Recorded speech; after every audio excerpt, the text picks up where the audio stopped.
துலாம் ராசி என்பர்களே, துலாம் ராசி என்பர்கள் வரக்கூடிய அக்டோபர் 2க்கு பிறகு உங்களுடைய வாழ்க்கையில் மிகப்பெரிய சுபிட்சமான நாட்கள் அமையக்கூடிய ஒரு மிகப்பெரிய எப்படி சொல்கிறது, வரப்பிரசாதம் கிடைக்க போகுது அப்படின்னு சொல்லலாம். துலாம் ராசிக்கு ஒரு குலதெய்வத்தினுடைய டைரக்ட் அருள் பெற்ற ராசி அப்படின்னு சொல்லுவாங்க. இந்த துலாம் ராசியினுடைய பண்பு நலன்கள் அப்படின்னு சொல்லப்போனால், ஒரு தெய்வத்தை ஒவ்வொருத்தர் கோயிலில் போய் வணங்கணும் அப்படின்னா இவர் இருந்த இடத்துலேருந்தே வணங்கினாவே அருள் கிடைக்கும். துலாம் ராசியில் இருக்கிறவங்க குலதெய்வத்தினுடைய டைரக்ட் அருள் பெற்றவங்க. எப்படி அப்படின்னா, நம்மளுடைய முன்னோர்களுக்கு செய்யக்கூடிய ஒவ்வொரு விஷயமும் ஒவ்வொரு ராசினரும் இந்த கோயிலுக்கு போய் செய்யணும், இப்படி செய்யணும், அப்படி செய்யணும்பாங்க. ஆனால் இந்த துலாம் ராசிக்கு ஒரு ஈர்ப்பு ஒன்று இருக்குது.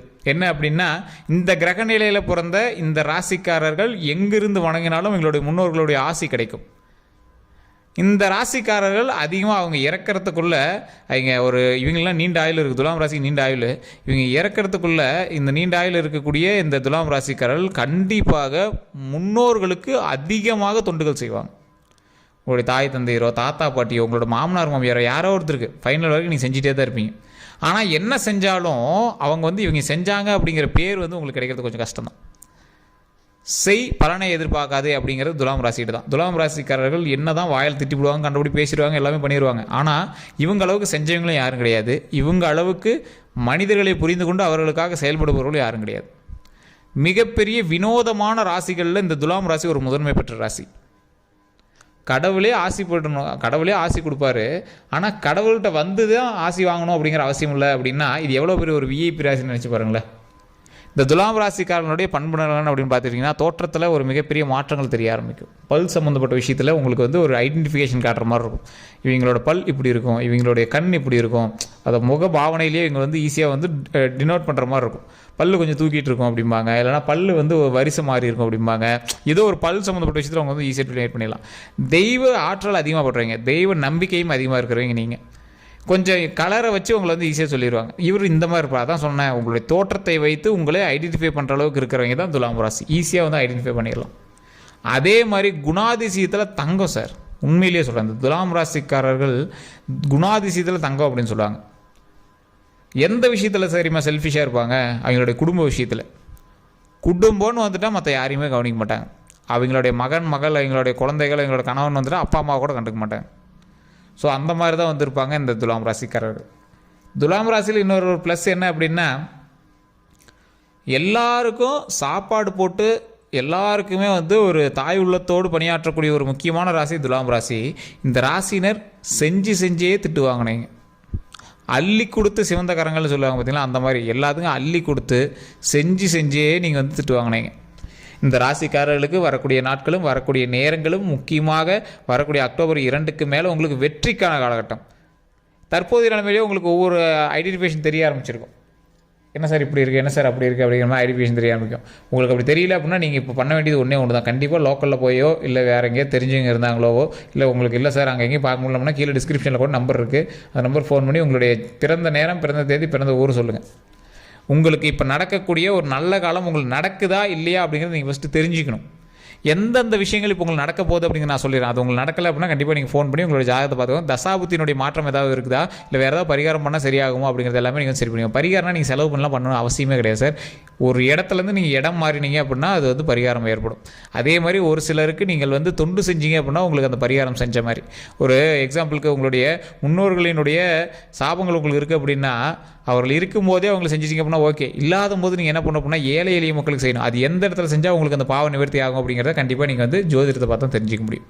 இப்போ இந்த ராசிக்காரர்கள் இருக்காங்க, துலாம் ராசிக்காரர்கள் இருக்காங்க. இப்போ அவங்களுக்கு என்ன நடக்க போகுது, என்ன நடக்க இருக்குது அப்படிங்கிற நான் தெளிவாக சொல்லிடுறேன்.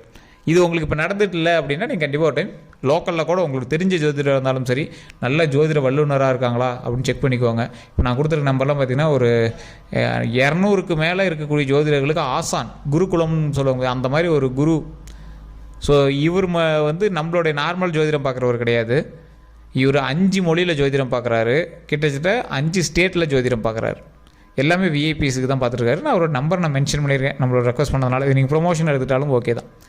அதே மாதிரி இந்த ராசிக்காரர்களை பொறுத்த வரைக்கும் இந்த ராசி ஒரு தெய்வீக ராசி அப்படின்னு நான் சொல்லிட்டேன். இவங்களால ஒரு கோயில் கண்டிப்பாக உருவாகும்.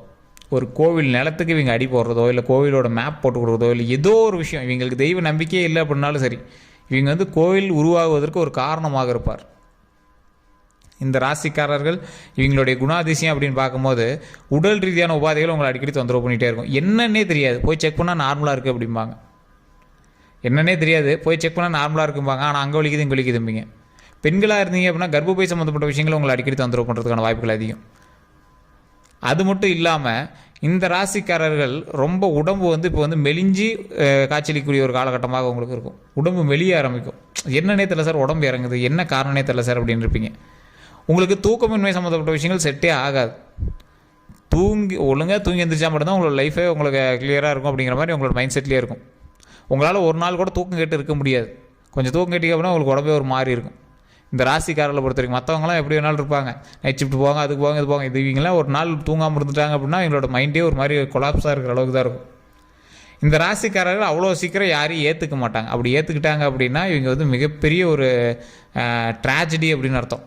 இந்த ராசிக்காரர்கள் அவ்வளோ சீக்கிரம் நட்பு வட்டாரத்தையோ இல்லை சுற்றி இருக்கிறீங்களோ அவ்வளோ சீக்கிரம் ஏற்றுக்க மாட்டாங்க. ஏற்றுக்கிட்டு அதிக நாள் எங்களை எக்ஸ்டெண்ட் பண்ண மாட்டாங்க. ஒரு ஃப்ரெண்ட்ஸ் ஆகிட்டாங்க ஒருத்தர்கிட்ட, அவங்க ஃபோன் பண்ணிட்டே இருக்காங்க அப்படின்னா இவங்க அவாய்ட் பண்ண ஆரம்பிப்பாங்க. யாரா அவன்கிட்ட பேசுகிறது, யாரா எங்கிட்டலாம் ரிலேஷன்ஷிப்பில் இருக்குது அப்படிங்கிற மாதிரி. அதே மாதிரி இந்த ராசிக்காரர்களோடு இருக்கக்கூடிய கணவனோ மனைவியை கொடுத்து வச்சவங்க சார். துலாம் ராசிக்காரர்களை கணவன் மனைவியாக ஏற்றவர்கள் கொடுத்து வைத்தவர்கள் அப்படின்னு தான் சொல்லணும். கடவுள்கிட்ட டேரெக்டாக எது வேணாலும் வாங்கி கொடுத்துருவாங்க. துலாம் ராசிக்காரர்கள் கடவுள்கிட்ட ஆசை பெற்று இவங்க ஒரு ஆசைப்பட்டு ஒருத்தர் கல்யாணம் பண்ணிட்டாங்க அப்படின்னா ஆட்டோமேட்டிக்காக நன்மை தான். அதே மாதிரி துலாம் ராசிக்காரர்கள் அவங்களுக்கு பிடிச்சவங்க தான் கல்யாணம் பண்ணுவாங்க. ரொம்ப ஆசைப்பட்டு தான் கல்யாணம் பண்ணுவாங்க.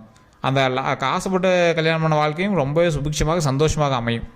இது இந்த கடவுள் கொடுத்த வரப்பிரசாதம். அப்படி இவங்க நடமாடும் கடவுள் அப்படின்னு சொல்லலாம், நடமாடும் குழந்தைன்னு சொல்லலாம், நடமாடும் கடவுள்னு சொல்லலாம். இவங்க நினச்சதை கடவுள் நடத்தி கொடுக்கும். என்ன நடக்கும்னு நினைக்கிறாங்களோ அதை இவங்களே மூவ் பண்ணுவாங்க. இவங்களுக்கு ரொம்ப அதீத ஆசையும் கிடையாது, ஓரளவுக்கு ஆசை தான். அந்த ஆசையுமே ஆட்டோமேட்டிக்காக நிறைவேறிடும். அதனால் அந்த ஆசை மேலே இருக்கக்கூடிய மிகப்பெரிய ஒரு இதெல்லாம் அது மேலே ஈர்ப்புலாம் கொஞ்சம் குறைஞ்சிரும். ஸோ அந்த மாதிரி நிறைய ஒரு ஆனந்தமான விஷயத்தையும் இவங்க வச்சுருப்பாங்க. இவங்களுடைய வாழ்க்கையில் இவங்க கல்விக்கு அப்படின்னு செலவு பண்ண விஷயங்கள் ஓரளவுக்கு தான்.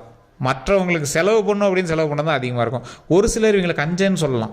ஆனால் ஒரு சிலர் என்ன இவ்வளோ தாராளமாக இருக்குது அப்படின்னு சொல்லுவாங்க. எப்படி சார், என்ன சார் ரெண்டு ஆப்போசிட்டாக இருக்குது, நீங்கள் சொல்கிறதே ஒன்றும் புரியல, குழப்புறீங்க அப்படின்னீங்கன்னா, ஒருவருடைய பார்வைக்கு நீங்கள் கஞ்சனாக தெரிவிங்க, ஆனால் ஒருவருடைய பார்வைக்கு நீங்கள் வள்ளலாக தெரிவிங்க. எப்படி தெரியுமா? உங்களுடைய குடும்பத்தாருக்கு நீங்கள் போடும்போது கஞ்சனாக தெரிவிங்க, என்ன இவ்வளோ தான் போடுறீங்க, இவ்வளோ தான் பண்ணுற அப்படிங்கிற மாதிரி இருக்கும். ஆனால் சுற்று வட்டாரத்தில் இல்லாதவங்களுக்கு நீங்கள் பண்ணும்போது வள்ளலாக தெரிவிங்க. ஸோ இதுதான் இந்த துலாம் ராசியினுடைய ஒரு மிகப்பெரிய விஷயம் அப்படின்னு சொல்லலாம். துலாம் ராசியில் இருக்கிறவங்கள நிறைய பேத்துக்கு பிடிக்க ஆரம்பிக்கும். துலாம் ராசியில் இருக்கிறவங்க இனி வரக்கூடிய காலங்களில் நீங்கள் தொட்டதெல்லாம் தொடங்கக்கூடிய ஒரு நேரம். உடலில் மட்டும் ஆரோக்கியத்தை கவனமாக வச்சுக்கோங்க, மற்றபடிலாம் ஒன்றும் பிரச்சனையே கிடையாது. தொட்ட விஷயங்கள் தொடங்கும். எந்த ஒரு விஷயத்துக்கு போய் நிற்கிறீங்களோ அந்த விஷயம் சக்ஸஸ் ஆகும். அப்படி உங்களுக்கு ஓரளவுக்கு இல்லை சார், கொஞ்சம் இதாக இருக்குது, ஜர்க் அடிக்குது சார், இப்போலேருந்தே கொஞ்சம் ஜர்க்காக தான் தெரியுது, கொஞ்சம் கடன் பிரச்சனைலாம் இருக்குது அப்படிலாம் நீங்கள் யோசிச்சுட்டு இருந்தீங்க அப்படின்னா கண்டிப்பாக ஒரு டைம் ஜாதகத்தை பார்த்தோம் உங்களுக்கு தசாபதியில் என்னுடைய மாற்றம் ஏதாவது உங்களுக்கு இருக்கா அப்படின்னு பார்த்துக்கோங்க. நகை அதிகமாக சேரக்கூடிய ராசி துலாம் ராசி.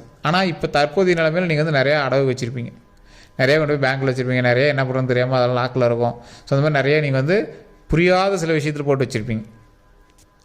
இந்த ராசியை பொறுத்த வரைக்கும், இந்த துலாம் ராசியை பொறுத்த வரைக்கும் கல்வியில் ஓரளவுக்கு நீங்கள் செலவு பண்ணிட்டீங்க, கல்வியில் நீங்கள் ஓரளவுக்கு வந்துட்டீங்க அப்படின்னாலும் கல்வியினால் நீங்கள் வேலைக்கு போகிறதோ கல்வியினால் நீங்கள் சம்பாரிச்சதோ கொஞ்சம் குறைவு தான். உங்களுடைய கல்வி திறனை வைத்து நீங்கள் சம்பாரித்த காலங்கள் கொஞ்சம் குறைவு தான். அதே மாதிரி நீங்கள் படித்தது ஒன்றா இருக்கும், வேலைக்கு போகிறது ஒன்றா இருக்கும். ஸோ இந்த மாதிரி விஷயங்கள் உங்களுக்கு அதிகமாக பொருந்தும். ஸோ இந்த ராசிக்காரர்கள் ஜாக்கிரதையாக இருக்க வேண்டிய ஒரு 4 விஷயம் சொல்லிடுறோம். வண்டி வாகனத்தில் கவனம் தேவை. ஃபஸ்ட் பாயிண்ட்டு, உடல் ரீதியான உபாதைகளை ரொம்ப ரொம்ப கவனம் தேவை. கண் சம்மந்தப்பட்ட விஷயத்தில் கொஞ்சம் மெயினாகவே கவனம் தேவை. பல் சம்மந்தப்பட்ட விஷயங்கள், கண் சம்மந்தப்பட்ட விஷயங்கள் ரொம்ப ரொம்ப கவனம் உங்களுக்கு கண்டிப்பாக தேவை.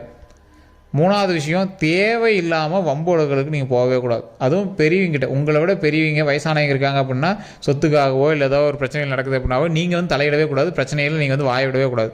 நீங்கள் செய்கிறவங்க நீங்கள் நிறைய நன்மை செஞ்சு சந்தோஷத்தை சம்பாதிக்கிறீங்க, பாவத்தை சம்பாதிக்கவே கூடாது. அதனால் நீங்கள் நிறைய நல்ல வாழ்க்கையவே சம்பாதிக்கணும், நல்வாழ்த்துக்களை தான் நீங்கள் சம்பாதிக்கணுமே தவிர தேவையில்லாமல் மற்ற பெரியவங்கிட்ட திட்டு வாங்கக்கூடாது. அதனால் பெரியவங்ககிட்ட நீங்கள் சண்டை போடவே கூடாது. இது பாயிண்ட் 3. பாயிண்ட் 4, உங்களை வச்சு ஜாமீனுக்கு யாராவது கூப்பிட்டு போகிறாங்க அப்படின்னா நீங்கள் ஜாமீனுக்கு போய் நிற்கவே கூடாது. யாருக்கும் நீங்கள் ஷூரிட்டி கொடுக்கக்கூடாது. இது பாயிண்ட் 4. இந்த 4 விஷயத்தை நீங்கள் சரி பண்ணீங்க அப்படின்னா உங்களுக்கு மிகப்பெரிய வாழ்க்கை வரக்கூடிய அக்டோபர் 2லேருந்து காத்துட்ருக்கு. நல்லா இருக்குது சார், ஒன்றும் பெரிய மைனஸ்லாம் கிடையாது. இல்லை சார் நீங்கள் சொன்னது வந்து கொஞ்சம் லேக் அடிக்குது, நீங்கள் சொன்னது எனக்கு கொஞ்சம் மிஸ்மேட்ச் ஆகுது அப்படின்னா கண்டிப்பாக நீங்கள் உங்களோட ஜாதகத்தை தான் பார்க்கணும். லோக்கலில் யாராவது ஒருத்தர் நல்ல வல்லுநராக இருக்காங்க, நல்ல ஜாதகத்தை வந்து கிளியராக சொல்கிறாங்க அப்படின்னா அவங்ககிட்ட பாருங்கள். அப்படி இல்லையா கீழே டிஸ்கிரிப்ஷன் நம்பர் கொடுத்துட்டு நல்லா ஸ்க்ரீனில் நம்பர் கொடுத்துட்டு அந்த நம்பருக்கு ஃபோன் பண்ணி பேசி தெரிஞ்சுக்கோங்க. நிறைய தொழிலில் வந்து நீங்கள் வந்து ஈடுபடுவீங்க, அந்த தொழில்கள் எல்லாமே கொஞ்சம் லேக் அடிக்க ஆரம்பிக்குது அப்படின்னா இனி வரக்கூடிய காலங்களில் ஒவ்வொன்றா சரியாயிட்டே வரும். இல்லை சார் கொஞ்சம் நாளாகவே இப்படி தான் இருக்குது அப்படின்னா நீங்கள் ஜாதகம் பார்த்து அதுக்கு தகுந்த மாதிரி பரிகாரங்களை செஞ்சுக்கோங்க. ஒரு முக்கியமான ஒரு விஷயம் என்ன அப்படின்னா நீங்கள் உங்களுடைய குலதெய்வ வழிபாடு பண்ணுங்கள். குலதெய்வ வழிபாடு பண்ணிங்க அப்படின்னாவே A to Z உங்களுக்கு ப்ராப்ளம் சால்வ் அப்படின்னு சொல்லலாம். வேறு எந்த ஒரு கருத்துக்காக இருந்தாலும் மறக்காமல் கமெண்ட் செக்ஷனில் பதிவிடுங்க. கீழே